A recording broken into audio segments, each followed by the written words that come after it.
Brought to you by the EveryDollar app. Start budgeting for free today. Hi, George. Hi, John. Calling in. I'm 35, and I'm kind of feeling like I failed as a father, and just trying to make sure that I'm, mostly because I'm trying to save for a home, and this house market environment's pretty rough. So I just want to make sure I'm on the right track. What happened, man? That's a pretty Some fighting words right there. Well, yeah, it's a tough judgment you've cast on yourself. Where's that come from?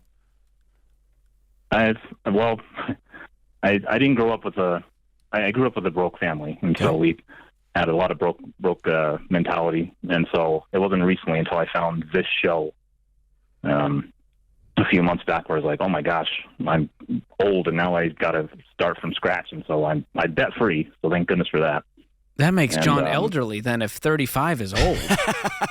Goodness, he's geriatric. Hey, but you said you failed your family, man. Like, why do you think that? Why would you even say those words out loud?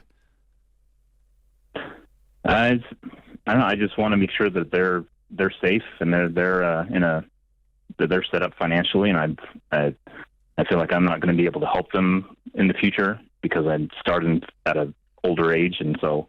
All right, let me tell you. You may have heard me. If you're new to the show, you may not have heard this story. My mom was not allowed to go to college for cultural reasons. Okay. For religious reasons. And so at the age of 42, my dad was always encouraging her. He was just a policeman. And he was always encouraging her and encouraging her and encouraging her. At the age of 42, she took her first community college class. And then the next year she took another class. Next year she took another class. And she graduated with her PhD at 57.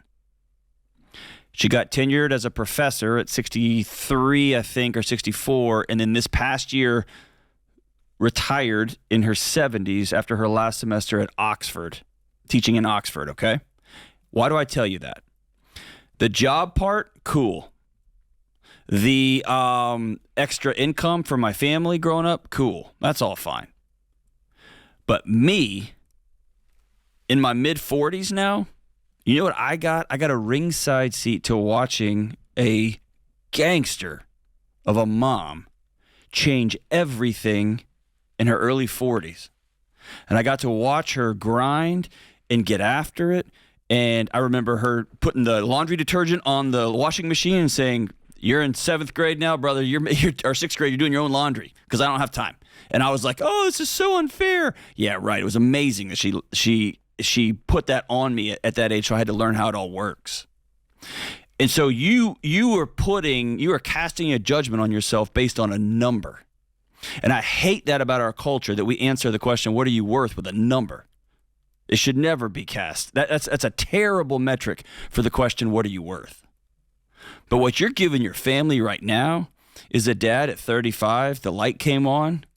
You now have a new path that's going to be different than the one you grew up with, and they're going to watch their old man scratch and claw, and you are going to take them to a new level, both financially, because you're going to do that. You already don't owe any money, man, so you're on a path. But more than that, they're going to be able to go to college, they're going to go out of school, they're going to go work, because they have a picture of what that looks like, and that was Dad when he said, no more, I'm changing everything. You are changing your family legacy over and beyond a dollar amount. Do you hear what I'm saying? Yeah. Does your family have it better now than you had it growing up? I guess I could say yeah. Yes, they do. I don't know in what category that could be considered a failure. And so unless someone else used those words against you, I think we need to drop that and go, what is next for me? Do you think you're a failure just because you don't have a house? You have not purchased a home? Y'all are renting? Yeah. Are you not where you want to be with your career? Are there other factors at play here? Or is this really just about home ownership, and you saw that as a status symbol to own a home at a young age? It's mostly just home status symbol, and there's a lot of voices that happen. Yeah, get off Instagram, brother. You're doing real good, man. What do you do for a living? I'm in software engineering. What do you make? $90K. How many kids you got? 3. Okay. And is your wife working outside the home? No, we're homeschooling. Okay, cool. So what is your next financial goal? Do you guys have the emergency fund fully funded? Emergency fund is fully funded. Next goal is to just put at least 20% of our take home into savings, so we can just save up for a 20% down payment. I love it. And you guys are both on board with the timeline for that? More so her than me. I'm more on the mind of I would like this in a couple of years, but it's going to take at least 5. So 5 years to save up a down payment to do this the right way with peace. Yeah. I think you can do it faster than that. That's considering you're not going to make any more money over the next 5 years, which I think in software engineering would be an insane assumption.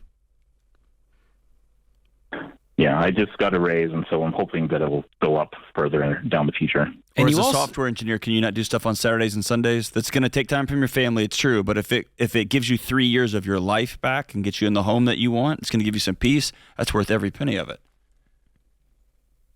That's a good point. I could look up some sites. You also live in a very high cost of living area, right? Yeah. Do you guys have roots there, or are you open to moving so you can have this home ownership dream sooner? Well, that's still in discussions with what me and my wife are wanting to figure out. Okay. Am I crazy? Is there something else besides just owning a home? I hear in your voice a defeated guy. I don't know. That's a good question. I'm confused because you're debt-free with an emergency fund. You have a down payment goal. You have this amazing family. You live in a great area, and it feels like you're like, I haven't made it. Well, we're living in a pretty tiny spot. We're in a condo, and we're kind of squished enough as it is. And I've been frustrated for a while in terms of where we're living and just I just want something better for the kids. I want a house where they can roam around in the backyard and play. And can you go rent a place? Every time I look at this place, it's a little pricey. Okay. For the renting. I wouldn't be able to do more than, I wouldn't make the 25% in terms of how much I should be spending on my home. Well, maybe you move. I mean, software engineering, there's a lot of remote positions. Maybe you move, and are you working where you have to commute in every day? I work from home, so I could. So she homeschools, you work from remote. home. It sounds like a pretty flexible scenario. Let me say this, dude. You are Project X. George and I are hearing this all over the country of people who have good jobs, are living the life they want to live, except that the town they live in, the city they live in, has suddenly is so expensive they can't live there.